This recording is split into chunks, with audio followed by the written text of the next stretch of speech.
Bwana, kama ulikuwa unasubiria mabadiliko yote kwenye maisha yako, labda mwaka ukibadilika, tayari mwaka umebadilika na mwaka umeanza na ni mwaka mwingine, mwaka 2026. Ni mwaka ambao unatakiwa kupiga hatua nyingine za kimaisha katika fikra zako, katika kazi zako, katika biashara zako, ama kwa chochote ambacho unakifanya. Unahitaji mwanzo mpya. Ndio maana mtumishi wa Mungu Betson niko hapa leo kuongea mawili matatu pamoja na wewe atakao kusaidia kukuwezesha kutembea vizuri kwenye maono yako ama kwenye malengo yako kwenye mwaka 2026. Sisi ni binadamu, na kama binadamu tunafikia hatua ambazo huwa tunakosea, tunafanya makosa, huenda kwa kujua au kwa kutojua.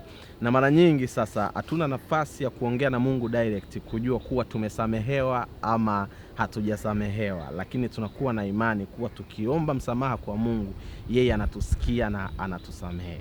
Sasa leo kuna machache ambayo natakiwa niongee na wewe ili kusudi kuanzia leo hukumu isikae kwako, bali utembee kwa ujasiri huku ukijua kuwa Mwenyezi Mungu anakupenda sana. Ndio maana alimtuma mwanae Yesu Kristo kuja katika ulimwengu kwa ajili ya kukuokoa.